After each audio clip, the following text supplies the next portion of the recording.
तो hello student. तो आज हम डिस्कस करने वाले हैं केमिस्ट्री के चैप्टर 2 के इम्पॉर्टेंट क्वेश्चन को। चैप्टर 1 के इम्पॉर्टेंट क्वेश्चन को हमने पहले वीडियो में डिस्कस कर लिया है। जितने भी इम्पॉर्टेंट क्वेश्चन थे हमने पहले वीडियो में डिस्कस कर लिया है। यदि कोई क्वेश्चन छूटा है तो आप कमेंट कर सकते हैं। आज हम लोग डिस्कस करने वाले हैं केमिस्ट्री के चैप्टर 2 के में जितने भी इम्पॉर्टेंट क्वेश्चन हैं आज हम लोग डिस्कस करेंगे, जो कि हमारे एग्जाम में काफ़ी हेल्पफुल रहेंगे, और कुछ न्यूमेरिकल भी देखेंगे। इस उस एक वीडियो में आज हम लोग केमिस्ट्री के चैप्टर 2 को क्या करेंगे, ख़त्म करेंगे। तो आइए स्टार्ट करते हैं हम। तो चैप्टर नंबर 2, अम्ल, क्षार और लवण, एसिड, बेस एंड साल्ट। इसमें हम लोग केवल इम्पॉर्टेंट क्वेश्चन को ही डिस्कस करेंगे क्लास 10th के। और चैप्टर 1, जो कि आपको हम पहले बता चुके हैं कि पहला वीडियो हमने डाला था जिसमें चैप्टर 1 के इम्पॉर्टेंट क्वेश्चन थे। आज हम चैप्टर 2 के इम्पॉर्टेंट क्वेश्चन को डिस्कस करने वाले हैं। तो सबसे पहले हम लोग जानेंगे अम्ल, क्षार और लवण होते क्या हैं। अम्ल, क्षार और लवण होते क्या हैं। तो पहला, आर्हीनियस के अकॉर्डिंग क्या है, अम्ल की डिफिनेशन हम लोग देखेंगे। अम्ल वे पदार्थ होते हैं जो क्या जलीय विलयन में H+ आयन देते हैं। मतलब अम्ल वे पदार्थ होते हैं जो जलीय विलयन में हमको क्या देंगे, H+ आयन। यदि हम अम्ल को जल में क्या करें, घोलें, तो हमको कौन सा आयन मिलेगा, H+ आयन मिलेगा।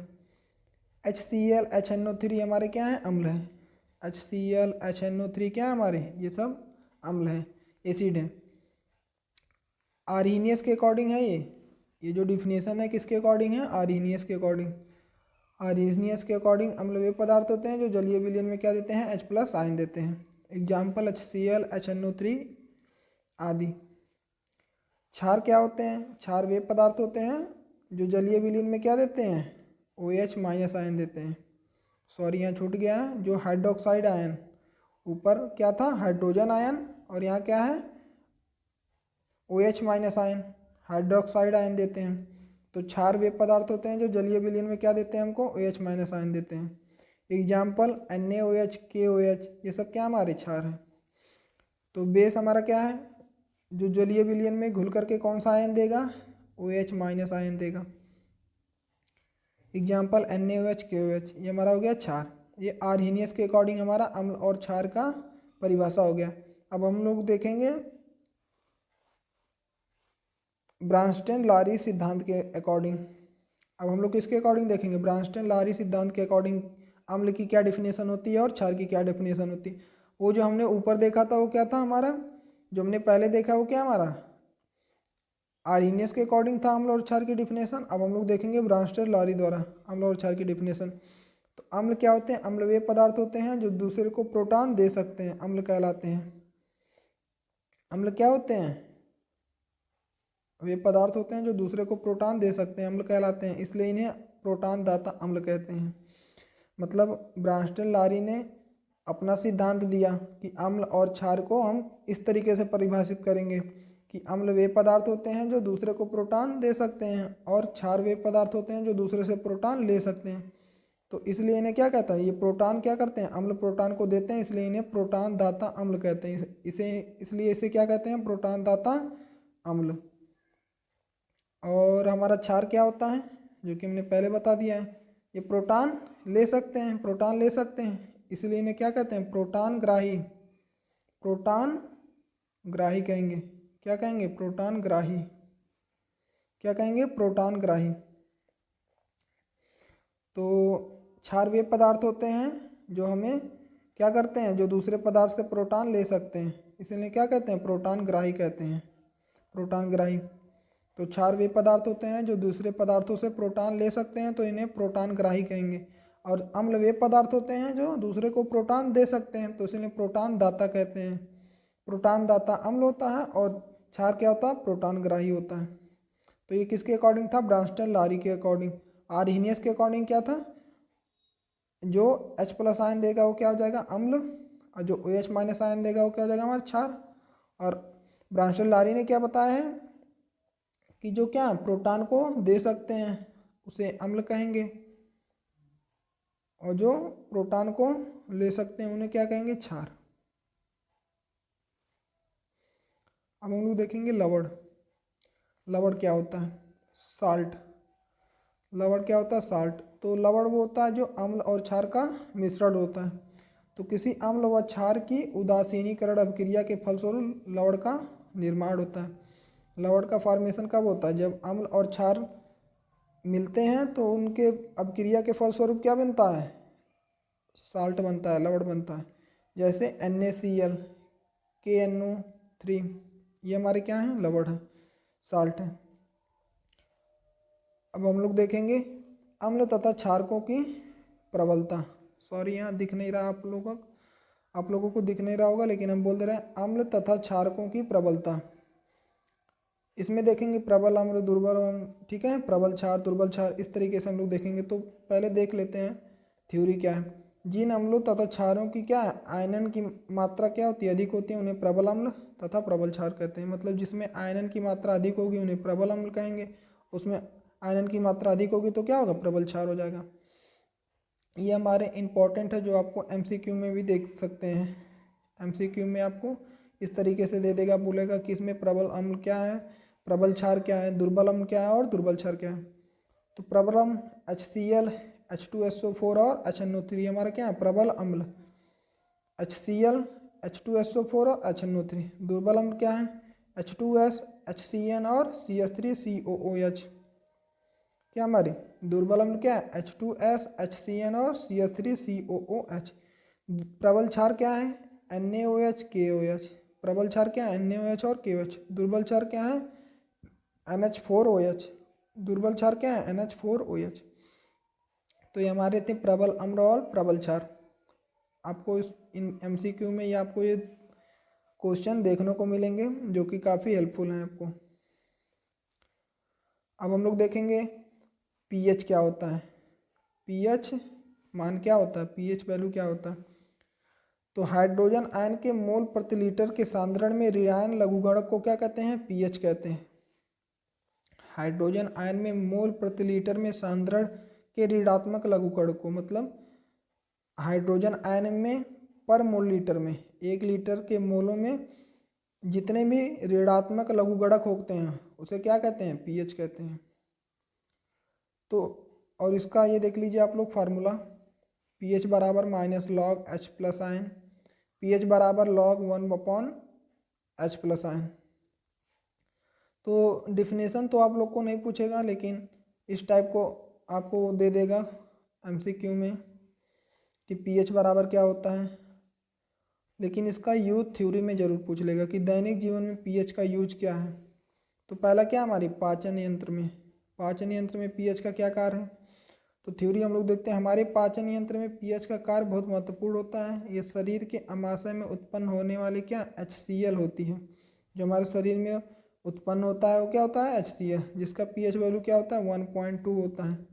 अभी आप लोग को नहीं पता चलेगा 1.2, 2.3 इस तरीके से pH की वैल्यू होती है। तो कब pH की वैल्यू अधिक होगी, मतलब कब प्रबल अम्ल होगा और कब दुर्बल अम्ल होगा। तो ये अमाशय में बिना हानि पहुंचाए पाचन में सहायता करता है।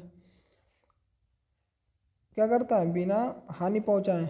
इसकी pH वैल्यू बहुत ही कम है, लेकिन फिर भी ये बिना हानि पहुंचाए क्या करता है? पाचन में मदद करता है। लेकिन जब अधिक मात्रा में ये हमारे शरीर में क्या होता है? उत्पन्न होने लगता है। जब ये अधिक मात्रा में हमारे शरीर में उत्पन्न होने लगता है तो इससे ज्वलन और पेट में दर्द का अनुभव होता है। तो हमारे पेट में जब भी ज्वलन होता है या फिर दर्द का अनुभव होता है तो हम उस समय क्या होता है? pH ये जो HCl है इसकी वैल्यू क्या होती है? बढ़ जाती है, इसकी मात्रा अधिक हो जाती है, जिससे क्या होता है? ज्वलन और दर्द का अनुभव होने लगता है। इसको दूर करने के लिए हम लोग क्या करते हैं? एंटासिड, मतलब क्षार होता है, जो कि क्या होता है? हमारा क्षार होता है। इनो पीते हैं ना, इनो पीते हैं जो कि क्या होता है? क्षार। और ये क्षार और अम्ल मिलेंगे तो क्या हो जाएगा? लवण बन जाता है। क्षार और अम्ल मिलेंगे, हम लोग पहले देख चुके हैं।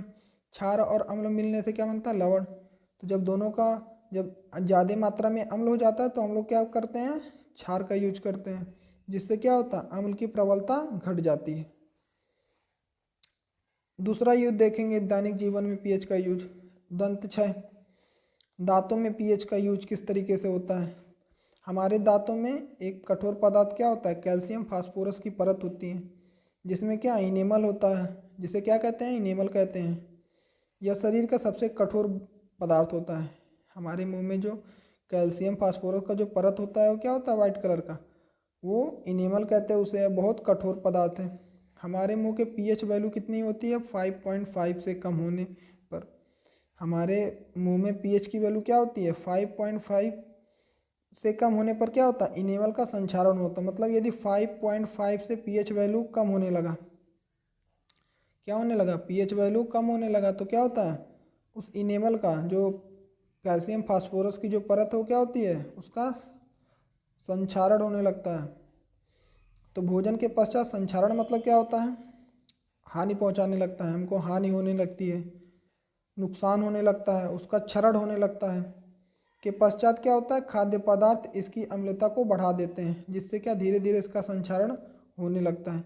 मतलब जब हम भोजन का यूज करते हैं तो क्या करते हैं, खाद्य पदार्थों में इसकी अम्लता को बढ़ा देता है। हमारे मुंह का पीएच वैल्यू क्या, 5.5, लेकिन जब हम कुछ ऐसा पदार्थ खाते हैं जिसकी क्या होती है, अम्लता ज़्यादा होती है, या फिर जिसमें अम्ल पाया जाता है, उस टाइप के पदार्थ हम जब खाते हैं तो हमारे मुंह के पीएच वैल्यू क्या होती है, बढ़ जाती है, जिससे क्या होता है, ये दंत क्षय होने लगता है। अब हम लोग देखेंगे सूचक क्या होते हैं। तो अम्ल और क्षार को हम कैसे जानेंगे कि कोई पदार्थ अम्ल है कि क्षार, तो उसके लिए हम लोग क्या चाहिए, सूचक चाहिए।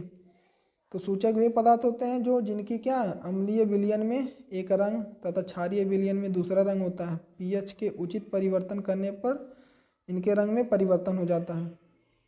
सूचक वे पदार्थ होते हैं, सिंपल सा एक लाइन में क्या होगा, सूचक वे पदार्थ होते हैं जो हमें अम्ल और क्षार को पहचानने में क्या करते हैं, मदद करते हैं। तो सूचक वे पदार्थ होते हैं जो अम्ल और क्षार को अलग अलग पहचानने में हमारी क्या करते हैं, मदद करते हैं, सूचक कहलाते हैं। जैसे लाल लिटमस पेपर हो गया, क्या हो जाता है, जैसे लिटमस पेपर हो जाता है ना, लिटमस पेपर हो गया, फिनाल्फेथलीन हो गया, ये सब क्या है, सूचक हैं।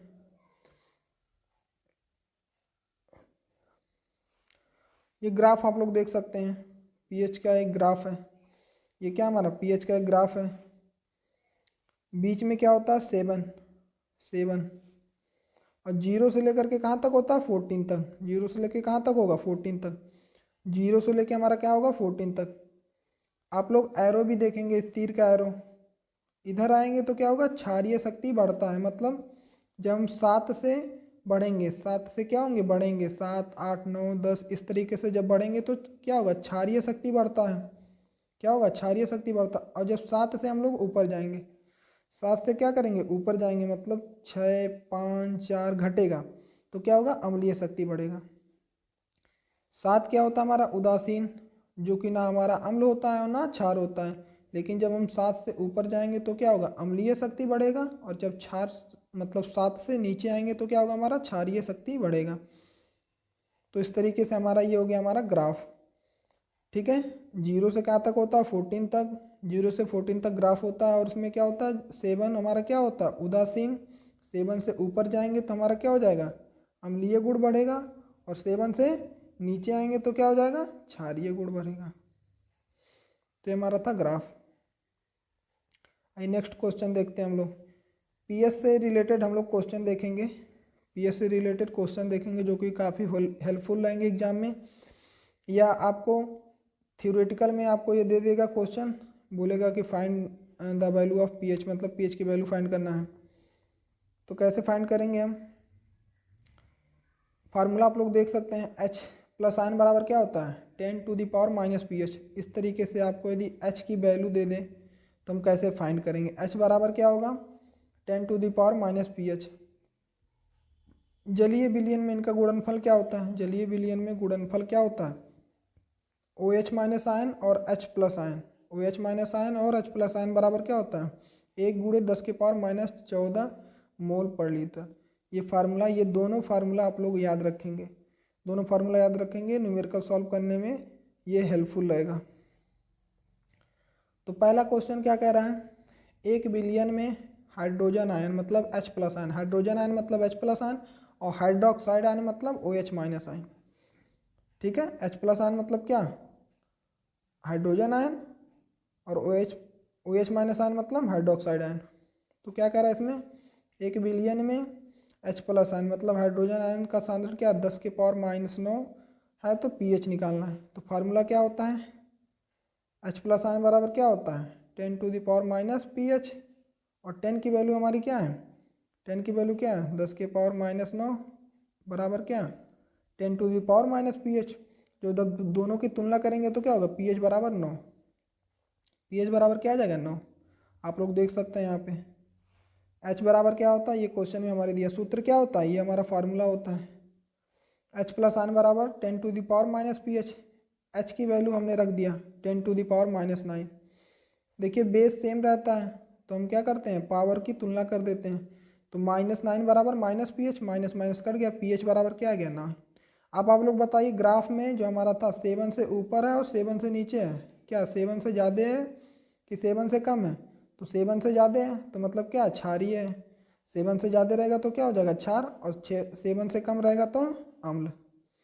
तो आपको गुण प्रकृति भी पूछ लेगा कि क्या है, पीएच की वैल्यू ज्ञात कीजिए और प्रकृति। नेक्स्ट क्वेश्चन हमारा है पोटेशियम हाइड्रोक्साइड। नेक्स्ट क्वेश्चन क्या हमारा, पोटेशियम हाइड्रोक्साइड के विलयन में सांद्रता क्या दी है 1 × 10⁻⁵ मोल पर लीटर, इसलिए पीएच वैल्यू ज्ञात करना है। तो पीएच वैल्यू कैसे निकालेंगे, पोटेशियम हाइड्रोक्साइड KOH बराबर क्या होता है OH माइनस आयन। अभी ये कहाँ से आ गया, तो जब KOH को हम तोड़ेंगे तो क्या होगा K प्लस और OH माइनस, होगा कि नहीं होगा K प्लस और OH माइनस, तो OH यहाँ से निकल गया, OH बराबर क्या हमारा आ गया 1 × 10⁻⁵, 1 × 10⁻⁵।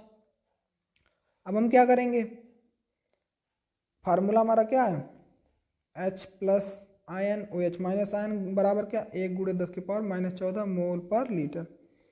अब हम इस फार्मूले का यूज क्यों करना है, क्योंकि हमको पीएच निकालने के लिए क्या चाहिए H प्लस आयन चाहिए। यहाँ पे क्या दिया है OH माइनस आयन, यहाँ क्या दिया OH माइनस आयन, हमको पीएच निकालने के लिए क्या चाहिए H plus ion. H plus ion बराबर क्या 10⁻⁻pH, फार्मूला ही तो होता है H प्लस आयन बराबर क्या 10⁻⁻pH। तो हम यहाँ से क्या निकालेंगे H प्लस आयन की वैल्यू निकालेंगे। तो H प्लस आयन हमको दिया नहीं तो हम इस वाले फार्मूले से यूज करेंगे, H plus ion OH minus ion बराबर 1 × 10⁻⁻14 मोल पर लीटर। तो यहाँ से OH की वैल्यू पुट कर देंगे यहाँ पे, और यहाँ पे दिया हुआ है 1 × 10⁻⁻14। अब इधर मल्टीप्लाई में है तो उधर जाएगा डिवाइड में हो जाएगा, डिवाइड में हो जाएगा। तो यहाँ पे क्या हो गया डिवाइड में हो गया 1 × 10⁻⁻14 बटे 1 × 10⁻⁻5। अब देखिए जब भी कोई नंबर हर में रहता या फिर अंश में रहता, तो जब हम उसको अंश से हर में ले जाते हैं या फिर हर से अंश में ले जाते हैं तो उसका पावर का मार्क क्या हो जाता है चेंज हो जाता है। जब भी कोई भी नंबर रहता है अंश और हर में, तो यदि उसको हम हर से अंश में ला रहे हैं या फिर अंश से हर में ले जा रहे हैं तो उसके पावर का मार्क क्या हो जाएगा चेंज हो जाएगा। तो इसमें हम लोग क्या करेंगे हर वाले को ऊपर ले जाएंगे, तो हर वाले को ऊपर ले जाएंगे तो इसके पावर का मार्क क्या हो जाएगा चेंज होगा। तो ऊपर क्या है 10⁻⁻14, जब इसको ऊपर ले जाएंगे तो क्या हो जाएगा 10⁻⁻, -5 है तो ऊपर जाएगा +5 हो जाएगा। अब -14 +5 और बेस हमारा क्या है सेम है, तो ये क्या हो जाएगा घट जाएगा। बेस क्या है सेम है तो हमारा पावर जुड़ जाता है या फिर घट जाता है, तो क्या होगा यहाँ पे घट जाएगा। तो 14 में से 5 गया कितना बचा 9, तो यहाँ कितना आ गया H प्लस आयन बराबर कितना आ गया -9 मोल। इसको ऐसे भी लिख सकते हैं 1 × 10⁻⁻9 मोल। हमारा H प्लस आयन पता चल गया, H प्लस आयन का वैल्यू हमको क्या हो गया फाइंड हो गया। अब हम क्या करेंगे सूत्र लगाएंगे, H प्लस आयन बराबर क्या होगा 10⁻⁻pH, 10⁻⁻pH। हम H की वैल्यू फाइंड कर लिए, H प्लस आयन की वैल्यू क्या की हम फाइंड कर लिए, H प्लस आयन की वैल्यू हाइड्रोजन आयन की वैल्यू हमने फाइंड करनी है, क्या आया 10⁻⁻9 और इधर क्या 10⁻⁻pH। बेस सेम है तो पावर के क्या कर देते हैं तुलना कर देंगे, तो pH बराबर क्या आ गया -9, माइनस पी एच बराबर क्या आ गया -9, माइनस गायब हो गया कट गया, तो क्या बचा pH बराबर 9, pH बराबर क्या आ गया 9। अब ये क्या 7 से कम है कि 7 से ज़्यादा है, 7 से कम है तो 7 से कम रहेगा तो क्या होगा अम्ल होगा। ये जो वैल्यू है ये हम कैसे जानेंगे कि ये pH की वैल्यू जो है अम्ल की क्षार, और जब ज़्यादा आएगा तो क्या आएगा मतलब 7 से जब ज़्यादा रहेगा तो क्या हो जाएगा क्षार। तो क्या है ये 7 से ज़्यादा है तो जाहिर सी बात है क्या है 7 क्षार होगा। और जब यही वैल्यू क्या रहता हमारी 7 से कम रहता 5 रहता 4 रहता 2 रहता तो हम जान जाते क्या है यहाँ पे हम लिखते हैं अम्लतम। समझ में आ गया होगा आपको। तो यहाँ से हमको pH की वैल्यू फाइंड हो गया क्या pH बराबर 9, pH बराबर क्या आ गया 9 जो कि क्या है एक क्षार है। नेक्स्ट क्वेश्चन देखेंगे। क्वेश्चन या फिर टॉपिक ये होगा, कुछ महत्वपूर्ण रसायन। तो उसमें हम लोग 3 महत्वपूर्ण रसायन पढ़ेंगे। कुछ महत्वपूर्ण रसायन में 3 महत्वपूर्ण रसायन पढ़ेंगे। खाने का सोडा, जिसको हम क्या बोलेंगे, बेकिंग सोडा। विरंजक चूड़, जिसको क्या बोलेंगे, ब्लीचिंग पाउडर। और पीओपी, प्लास्टर ऑफ पेरिस। तो हम लोग 3 महत्वपूर्ण रसायन पढ़ने वाले हैं। तो जिसका हमने आपको प्रॉपर नोट्स बना के रखा है और उस नोट्स से आपको समझाया जाएगा। तो पहला क्या है, खाने का सोडा। दूसरा हमारा क्या है, विरंजक चूड़। तीसरा क्या है, पीओपी। तो बेकिंग सोडा, ब्लीचिंग पाउडर और प्लास्टर ऑफ पेरिस, ये 3 काफ़ी इम्पॉर्टेंट हैं।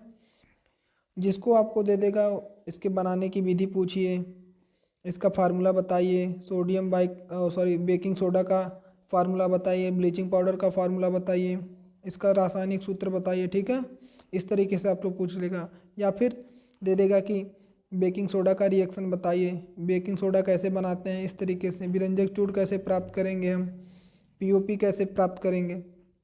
तो आपको इन तीनों में से काफ़ी क्वेश्चन मिलेंगे, जो आपको शॉर्ट में भी मिलेंगे और लॉन्ग में तो मिलेंगे ही मिलेंगे। जो लेकिन इस तीनों क्वेश्चन में काफ़ी क्वेश्चन शॉर्ट के बनेंगे और एमसीक्यू में भी काफ़ी क्वेश्चन बन सकते हैं कि खाने के सोडा का रासायनिक सूत्र क्या है, विरंजक चूड़ के रासायनिक सूत्र क्या है, पीओपी का रासायनिक सूत्र क्या है। ठीक है, तो हम लोग ये 3 महत्वपूर्ण रसायन पढ़ने वाले हैं, जिनको आपको प्रॉपर नोट्स मिलेगा। और तीनों में हमने कॉमन क्या है, तीनों में एक चीज़ ये कॉमन है। तीनों में एक चीज़ क्या कॉमन है, रासायनिक नाम। तीनों में हम लोग सबसे पहले क्या डिस्कस करने वाले हैं, रासायनिक नाम।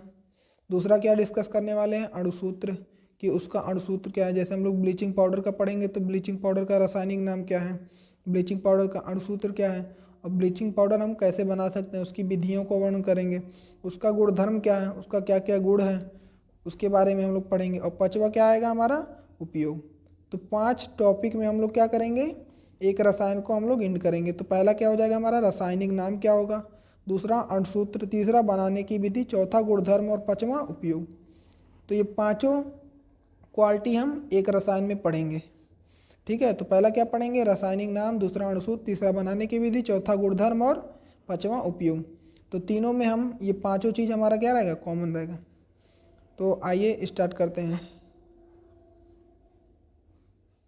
तो सबसे पहले हमारा क्या है, खाने का सोडा। सॉरी, यहाँ पे 1 रहेगा। अभी हम लोग पहला पढ़ रहे हैं, खाने का सोडा, बेकिंग सोडा।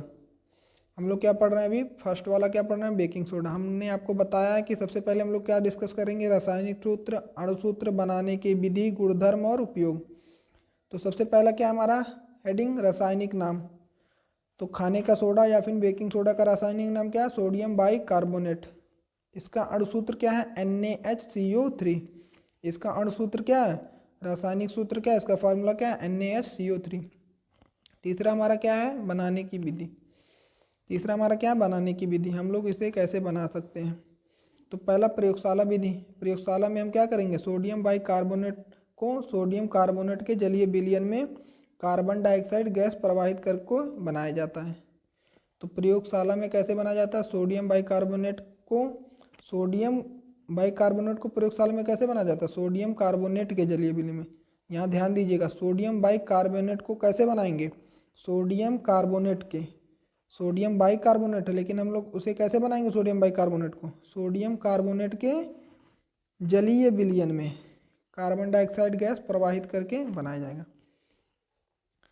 तो आप लोग यहाँ रिएक्शन देख सकते हैं, क्या है, सोडियम कार्बोनेट Na2CO3, क्या है, सोडियम कार्बोनेट। इसमें हम लोग क्या प्रवाहित करेंगे, कार्बन डाइऑक्साइड का जलीय विलयन। जलीय विलयन मतलब H2O, और कार्बन डाइऑक्साइड का जलीय विलयन मतलब CO2 और H2O। कार्बन डाइऑक्साइड का जलीय विलयन, तो हमको क्या मिल जाएगा, 2NaHCO3। क्या मिल जाएगा, 2NaHCO3। यहाँ पे रिएक्शन को हमने बैलेंस भी किया, इसलिए यहाँ पे 2 लग गया। ठीक है, तो हमारा क्या मिल गया, सोडियम बाई कार्बोनेट NaHCO3 मिल गया कि नहीं मिल गया।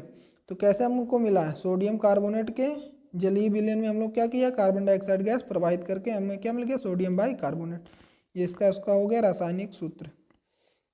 अब हमारा नेक्स्ट टॉपिक क्या हो गया, गुणधर्म। इसका क्या क्या गुण है, तो इसका गुणधर्म क्या होगा, सोडियम बाई कार्बोनेट का एक सफ़ेद रंग का एक क्या होता है, ठोस पदार्थ होता है। सोडियम बाइकार्बोनेट क्या होता है, एक सफ़ेद रंग का ठोस पदार्थ होता है। यह जल में विलेय होता है। ये क्या होता है, जल में घुल जाता है। और जल अपघटन के कारण इसका जलीय विलयन क्या होता है, क्षारीय होता है। क्षारीय बताया आपको क्या होता है, जिसमें क्या होता है OH माइनस आयन पाया जाता है, या फिर जो प्रोटॉन को ले सकता है। तो पहला इसका गुणधर्म हो गया। दूसरा इसका क्या गुणधर्म है, उष्मा का प्रभाव। दूसरा क्या गुणधर्म है, उष्मा का प्रभाव। सोडियम बाइकार्बोनेट को गर्म करने पर यह अपघटित हो जाता है। मतलब इसे यदि हम सोडियम बाइकार्बोनेट को गर्म करेंगे तो क्या हो जाएगा, टूट जाएगा, तथा सोडियम कार्बोनेट कार्बन डाइऑक्साइड और जल वाष्प बनता है। मतलब अभी देखिए, सोडियम बाइकार्बोनेट को हम तोड़ेंगे तो क्या बनेगा, सोडियम कार्बोनेट। क्या बनेगा, सोडियम कार्बोनेट। और यहाँ क्या बन जाएगा, जल। और यहाँ क्या बन जाएगा हमारा, कार्बन डाइऑक्साइड। यही रिएक्शन हमारा क्या था, एज इट इज यही हमारा रिएक्शन क्या था, अपोजिट था। सोडियम कार्बोनेट के जलीय विलयन में हम लोग क्या प्रवाहित कर दिए, कार्बन डाइऑक्साइड। तो क्या बन गया ये। अब इसका गुण तो यही है कि यदि हम इसको तोड़ेंगे, यदि हम इसको उष्मा देंगे तो किस में तोड़ जाएगा, सोडियम कार्बोनेट में, जल में और कार्बन डाइऑक्साइड में। तीसरा इसका गुण क्या है, अम्लों से क्रिया करके क्या बनाएगा, अम्लों से अब क्रिया करके सोडियम लवण का तथा कार्बन डाइऑक्साइड गैस बनाता है। अम्लों से क्रिया करके क्या बनाएगा, सोडियम लवण और कार्बन डाइऑक्साइड। ये हमारा क्या, सोडियम बाइकार्बोनेट NaCO3। अम्ल से क्रिया करा दिए, अम्ल क्या हमारा HCl। तो क्या हो जाएगा NaCl, Na और यहाँ से क्या निकल गया Cl, यहाँ से Na और यहाँ से Cl, यहाँ क्या बचा HCO3 और यहाँ से क्या बचा H।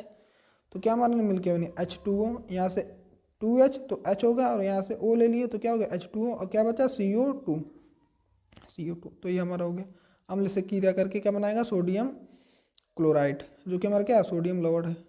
ये क्या हमारा साल्ट है, NaCl क्या हमारा साल्ट है। अब हम लोग देखेंगे इसका उपयोग, इसका यूज कहाँ कहाँ होता है, उपयोग। पांचवा लास्ट पॉइंट क्या हमारा, उपयोग। तो प्रयोगशाला में अभिकर्मक के रूप में इसका यूज किया जाता है। यह झागदार पेय पदार्थ बनाने में काम आता है। मतलब झाग बनाने वाला पेय पदार्थ होता है ना, उसके कॉफ़ी जैसे हो गया, उस तरीके से। कॉफ़ी हमारा क्या है, झागदार है कि नहीं है, और पेय पदार्थ है। यह आग बुझाने वाले यंत्रों में काम आता है।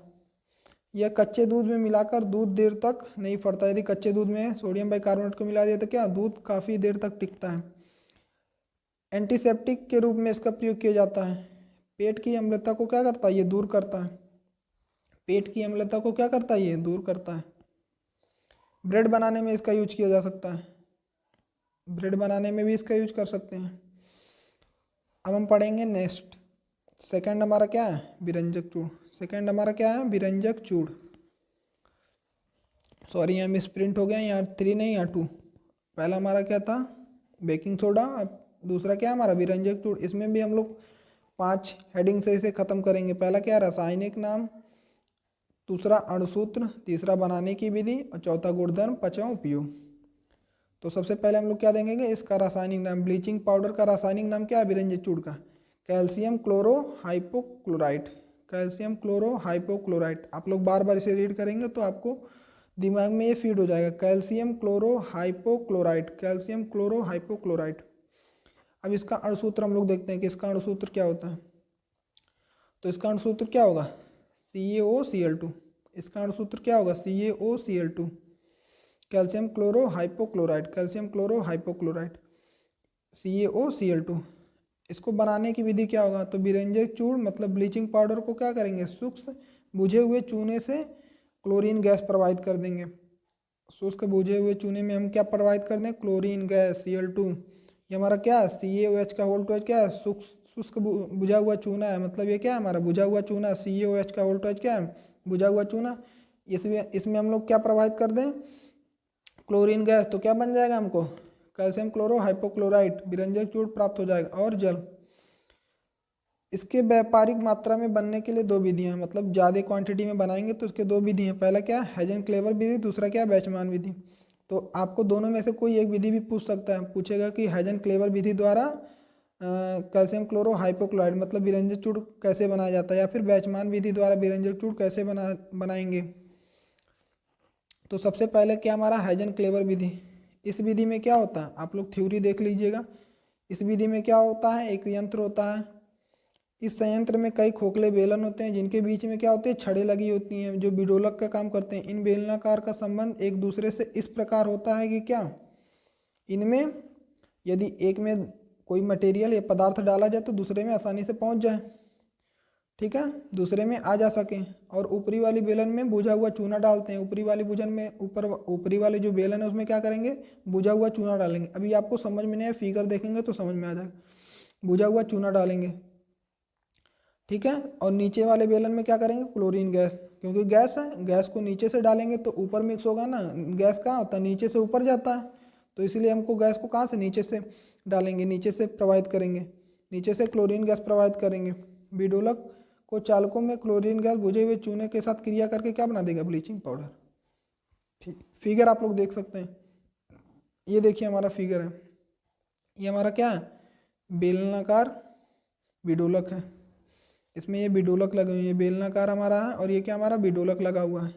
इसमें कई बेलन है, एक खोखला बेलन हो गया, दो खोखला बेलन हो गया, तीन चार, मतलब ऐसे कई बेलन है। तो सबसे ऊपर वाले से हम लोग क्या डालेंगे, सबसे ऊपर वाले से हम लोग क्या डालेंगे, बुझा हुआ चूना।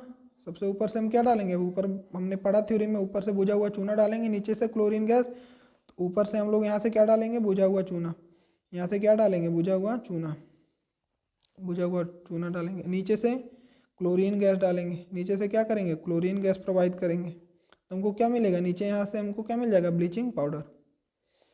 ये हमारा क्या होता है, हेजन क्लेवर विधि हो गया। दूसरा हमारा क्या है, बैचमान विधि से हम कैसे ब्लीचिंग पाउडर प्राप्त करेंगे। तो बैचमान विधि से कैसे हम ब्लीचिंग पाउडर बनाएंगे। इस विधि में प्रयुक्त संयुक्त चित्र में दिखाया गया, जो कि आपको अभी आगे दिखेगा। संयुक्त में एक मीनार की तरह आकृति होता है, एक मीनार की तरह ऐसे आकृति है, ठीक है, जिसके बीच में कई छड़ें लगे हुए हैं और चकरियाँ लगी हैं। कई छड़ में क्या लगी हैं, चकरियाँ लगी हुई हैं। आप लोग इस तरीके से देख सकते हैं, इस तरीके से है, बीच में क्या लगे हैं, कई सारी चकरियाँ लगी हुई हैं। ऊपर की ओर से बुझा हुआ चूना डालेंगे संपीड़क वायु की सहायता से। मतलब क्या, संपीड़क वायु की सहायता से क्या डालेंगे, बुझा हुआ चूना डालेंगे तथा नीचे से क्लोरीन गैस। वही स्टेप यहाँ भी है, बस क्या हो गया, फिगर चेंज हो गया है, फिगर क्या हो गया, चेंज हो गया है। यहाँ से भी हम ऊपर से बुझा हुआ चूना डालेंगे, नीचे से क्लोरीन गैस प्रोवाइड करेंगे, तो हमको क्या मिल जाएगा, ब्लीचिंग पाउडर। आप लोग देख सकते हैं, यहाँ से हम लोग क्या डालेंगे, हवा के, तेज़ी से हवा के साथ क्या डालेंगे, बुझा हुआ चूना, और नीचे से क्या प्रोवाइड करेंगे, क्लोरीन गैस। नीचे से क्या प्रोवाइड करेंगे, क्लोरीन गैस। लेकिन याद रखिएगा, हॉट एयर रहना चाहिए, क्या रहना चाहिए, हॉट एयर, गर्म हवा, गर्म हवा भी रहना चाहिए हमारा। नीचे से क्या करेंगे, क्लोरीन गैस प्रोवाइड करेंगे, तो हमको क्या मिल जाएगा, यहाँ पे नीचे से ब्लीचिंग पाउडर, यहाँ नीचे मिल जाएगा। नीचे क्या मिल जाएगा हमको, ब्लीचिंग पाउडर। आप लोग फिगर देख सकते हैं, फिगर क्या है हमारा, एक मीनार की तरह है, बीच में क्या लगा हमारा, छड़, बीच में क्या लगा हमारा, छड़, और ये क्या लगी है, चकरियाँ, क्या लगी हैं, चकरियाँ, जो ऐसे क्या होंगी, गोल गोल गोल गोल घूमेंगी। तो ब्लीचिंग पाउडर बनाने के लिए क्या करेंगे हम, ये हमारा था क्या, कौन सा विधि था, बैचमान विधि। हमने एक पढ़ा था हेजन क्लेवर विधि, दूसरा कौन सा था, बैचमान विधि। अब लोग हम इसका देखेंगे क्या, इसका गुणधर्म क्या है, इसका गुणधर्म क्या है, गुण क्या है। तो ये हल्के पीले रंग का चूर्ण होता है, यह जल में विलय है, लेकिन अशुद्धियों की उपस्थिति के कारण जल में पूरे तरीके से नहीं मिलता। मतलब ये जल में विलय तो है, जल में मिल जाता है, लेकिन पूरी तरीके से नहीं मिलता। दूसरा हमारा क्या है, इसका गुण, ब्लीचिंग पाउडर धीरे धीरे स्वयं अपघटित होता रहता है और कैल्शियम क्लोरीन और कैल्शियम क्लोरेट में बनता रहता है। मतलब ये जो ब्लीचिंग पाउडर हमारा क्या है, धीरे धीरे अपने आप ही क्या अपघटित होगा और कैल्शियम क्लोराइड और कैल्शियम क्लोरेट में परिवर्तन हो जाएगा। रिएक्शन आप यहाँ लिखा हुआ है, देख सकते हैं। तीसरा इसका क्या है गुण, यह कार्बन डाइऑक्साइड से क्रिया करके क्या बनाता है, क्लोरीन गैस बनाता है। इसी से इसमें क्लोरीन गैस की गंध आती है। ये कार्बन डाइऑक्साइड से क्रिया करके क्या बनाएगा, क्लोरीन गैस। मतलब ये जो ब्लीचिंग पाउडर होता है कार्बन डाइऑक्साइड से क्रिया करके क्या बनाएगा, क्लोरीन गैस। इसीलिए इसमें क्या, क्लोरीन की गंध आती रहती है, स्मेल आती रहती है। रिएक्शन आपने यहाँ पे लिखा है CaO Cl2, कार्बन डाइऑक्साइड से क्रिया करेगा तो क्या बनाएगा, CaCO3 और क्लोरीन गैस निकलेगा, जिसकी गंध में आती है। चौथा इसका गुण क्या है, जल के साथ क्रिया करके यह नवजात ऑक्सीजन बनाता है, जो विरंजक की क्रिया का क्या करता है, जल के साथ क्रिया करके क्या बनाता है, नवजात ऑक्सीजन। नवजात ऑक्सीजन मतलब सिंगल ऑक्सीजन। जब भी कभी आपको सिंगल ऑक्सीजन दिख दे या फिर आधा ऑक्सीजन इस तरीके से, तो ये हमारा क्या है, नवजात ऑक्सीजन। ये क्या है हमारा, जब भी आपको सिंगल ऑक्सीजन दिख जाए ऐसे, सॉरी हाफ नहीं, लेकिन जब आपको ऐसे सिंगल ऑक्सीजन दिख जाए, इस तरीके से नहीं, इस तरीके से जब आपको सिंगल ऑक्सीजन दिख जाए तो हमारा क्या होता है, नवजात ऑक्सीजन। रिएक्शन आप यहाँ पे लिखा हुआ है, CaOCl2 से क्रिया करेगा, CaCl2 CaOH का होल ट्वाइज, बुझा हुआ चूना और HCl, HCl और O, HClO, तो क्या बन जाएगा, HClO में डिवाइड हो जाएगा। नेक्स्ट क्या हमारा है, यह रंगीन पदार्थ से क्रिया करके, जो नवजात ऑक्सीजन होता है ये रंगीन पदार्थ से यदि हम क्रिया कर देगा तो क्या बन जाएगा, रंगहीन बन जाएगा। मतलब कोई कलरलेस, सॉरी कलरलेस, किसी भी कलर से क्रिया करेगा, कोई भी कलर वाला पदार्थ रहेगा, उससे क्रिया करके क्या बना देगा, उस पदार्थ को कलरलेस कर देगा, उसे रंगहीन कर देगा। ये नवजात ऑक्सीजन कौन क्रिया करके, नवजात ऑक्सीजन किसी रंग वाले पदार्थ से क्रिया करेगा और उसको क्या कर देगा, रंगहीन। ब्लीचिंग पाउडर होता है, आप लोग देखेंगे घर में यूज करते हैं ब्लीचिंग पाउडर, लेकिन अगर कहीं से उसका हल्का सा छींटा पड़ जाता है तो क्या होता है, वहाँ का कलर उड़ जाता है। इसका यूज देखेंगे हम लोग, इसका यूज क्या हमारा, ब्लीचिंग पाउडर का यूज विभिन्न प्रकार के क्या पदार्थों में उपस्थित यौगिकों के साथ क्रिया करने के लिए क्लोरीन या नवजात ऑक्सीजन बनाता है। जो प्रबल ऑक्सीकारक होने के कारण पदार्थों के रंग को उड़ा देता है। मतलब इसमें नवजात ऑक्सीजन उपस्थित होता है, जो क्या करता है, ऑक्सीजन में ऑक्सीकारक के होने के कारण क्या करता है, पदार्थ को कलर जो होता है उसको क्या कर देता है, उड़ा देता है। अतः ब्लीचिंग पाउडर का उपयोग विभिन्न प्रकार के जो पदार्थ होते हैं उनके, जैसे कपड़ा हो गया, फर्नीचर हो गया, कागज हो गया, इन सब के रंगों को उड़ाने में इसका यूज किया जाता है। आप देख सकते हैं यहाँ लिखा हुआ, थ्योरी पढ़ लीजिएगा आप लोग। इसका यूज क्या करेंगे, कलर को उड़ाने में, जैसे विभिन्न प्रकार के कपड़ा हो गया, फर्नीचर हो गया, कागज हो गया, ठीक है, इस तरीके से इनमें क्या करेंगे, रंगों को उड़ाने में काफ़ी हेल्प करता है ये विरंजक चूर्ण। दूसरा इसका यूज क्या है, इसका यूज जीवाणुनाशक के रूप में किया जाता है। ब्लीचिंग पाउडर के आप लोग देख सकते हैं नाली वगैरह में लोग छिड़क देते हैं, ठीक है, नाली के आसपास में छिड़क देते हैं जहाँ गंदगी होता है, तो क्या जीवाणुनाशक के रूप में किया जाता है। कुछ यौगिकों में इसका उपयोग विरंजक चूर्ण करते हैं, मतलब इसका यूज कहाँ करते हैं, सीधा सीधा जीवाणुनाशक के रूप में। अब हम लोग देखेंगे तीसरा रसायन, प्लास्टर ऑफ पेरिस, जिसको क्या बोलते हैं, POP, ठीक है, क्या है, POP। इसमें भी हम लोग 5 टॉपिक पढ़ेंगे, 5 टॉपिक से इसे ख़त्म करेंगे और ये हमारा लास्ट टॉपिक है POP, प्लास्टर ऑफ पेरिस। तो सबसे पहले इसका नाम देखते हैं, रासायनिक नाम क्या है, कैल्शियम सल्फेट हेमीहाइड्रेट, इसे आप लोग रिपीट करिए हमारे साथ साथ, कैल्शियम सल्फेट हेमीहाइड्रेट, ये हमारा क्या है, POP, प्लास्टर ऑफ पेरिस। अब हम इसका देखेंगे क्या, अणुसूत्र क्या होता है इसका, केमिकल फार्मूला क्या होता है इसका, CaSO4 इंटू हाफ H2O। अब हाफ H2O अच्छा नहीं लग रहा है, तो इसको हम लोग कैसे लिख सकते हैं, CaSO4 का होल ट्वाइज, CaSO4 का क्या, होल ट्वाइज इंटू H2O, ठीक है, CaSO4 का होल ट्वाइज इंटू H2O, इस तरीके से, ठीक है। बनाने की विधि का कैसे करेंगे इसको, बनाने की विधि के लिए हम क्या करेंगे, सबसे पहले जिप्सम का सूत्र होता है, कि जिप्सम का सूत्र क्या होता है, CaSO4 इंटू 2H2O। जिप्सम का सूत्र क्या होता है, CaSO4 इंटू 2H2O। तो इसको हम लोग क्या करेंगे, 120 डिग्री सेल्सियस पर हीट करेंगे। यदि हम जिप्सम को इसको क्या करेंगे, 120 डिग्री सेल्सियस पर क्या करें, गर्म करें, तो क्या बन जाता है, POP। इस क्रिया के बाद क्या बन जाता है, POP। और जब गर्म करेंगे तो जाहिर सी बात है क्या, वाटर वेपराइज हो जाएगा, मतलब वाटर भाप बन के उड़ने लगेगा, और जल का केवल 1/4 भाग ही बचता है, जल का केवल 3/4 भाग क्या हो जाता है, उड़ जाता है, और केवल 1/4 भाग बचता है। रिएक्शन आप लोग यहाँ देख सकते हैं, ठीक है, CaSO4 इंटू 2H2O का होल ट्वाइज, ये क्या हमारा जिप्सम क्या बन गया, CaSO4 इंटू 2। अभी बताएं कि यहाँ पे हाफ H2 अच्छा नहीं लग रहा था, इसलिए हमारा फार्मूला क्या हो गया, पहले फार्मूला क्या था, CaSO4 इंटू हाफ H2O था कि नहीं था, CaSO4 इंटू हाफ H2O, लेकिन वो हाफ H2O अच्छा नहीं लग रहा था, इसलिए हम लोग इसको कैसे कर दिए थे, CaSO4 का होल ट्वाइस इंटू H2O। तो जब जिप्सम को हम लोग क्या करेंगे, गर्म करेंगे 120 डिग्री सेल्सियस पर, तो क्या बन जाएगा हमारा POPH2O। 3/4 भाग भाप बन के उड़ जाएगा, केवल 1/4 भाग बचेगा। थ्योरी आप लोग देख सकते हैं। CaSO4 के 2 इकाई अणु के जल को एक अणु के साथ साझेदारी करते हैं, इसे क्या करते हैं, इस तरीके से लिख सकते हैं CaSO4 इंटू हाफ H2O बताएं। इसको कैसे हम लिख सकते हैं, CaSO4 का होल ट्वाइज इंटू H2O, इस तरीके से लिख सकते हैं। यदि हमको हाफ H2O को हटाना रहे, एक H2O करना रहे, आधा जल के अणु को हमको एक जल के अणु में क्या करना रहे, परिवर्तन करना रहे। अब इसका हम लोग गुणधर्म देखेंगे, इसका गुण क्या क्या है। यह सफ़ेद रंग का क्या होता है, चूड़ होता है। ये क्या होता है, सफ़ेद रंग का चूड़ होता है। POP प्लास्टर ऑफ पेरिस, जब हाथ वगैरह टूट जाता है तो इसका यूज होता है ना, तो किस रंग का होता है, सफ़ेद रंग का होता है।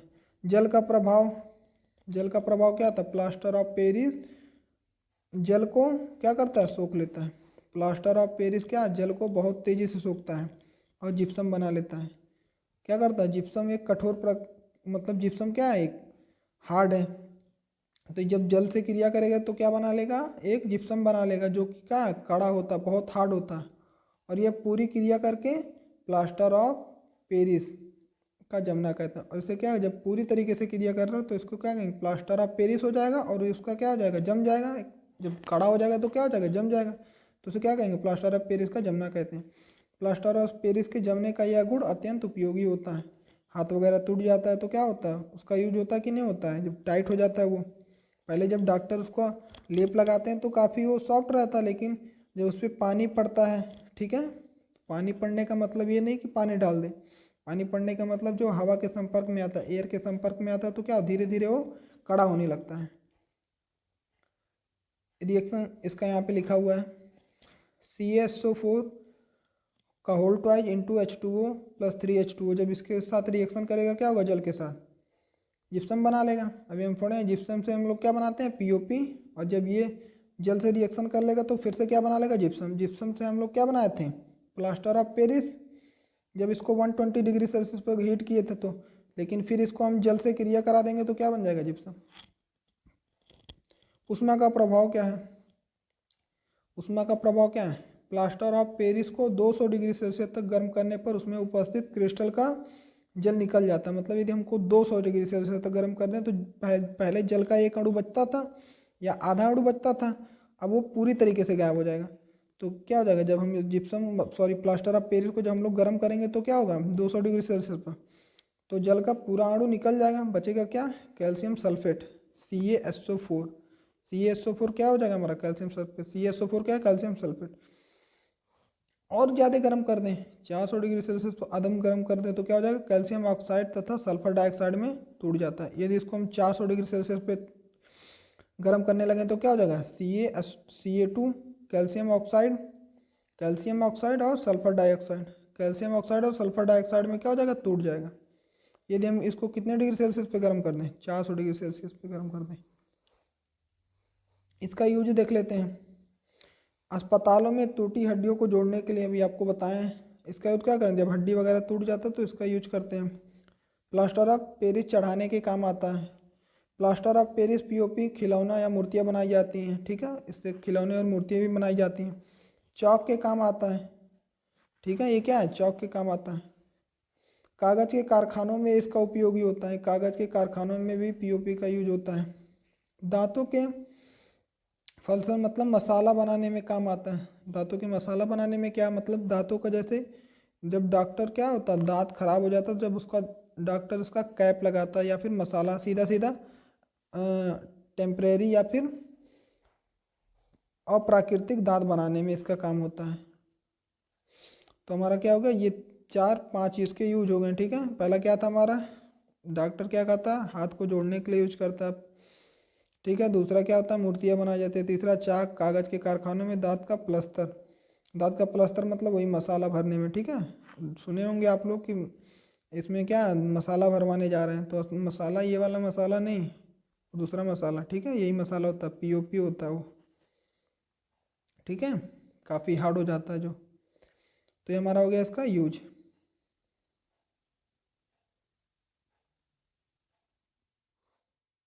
जितने भी क्वेश्चन आपको पढ़ाया है आप सभी क्वेश्चन को क्या करेंगे, नोट्स करेंगे और सभी क्वेश्चन को अच्छे से रीड करके अच्छे से पढ़ेंगे उसको।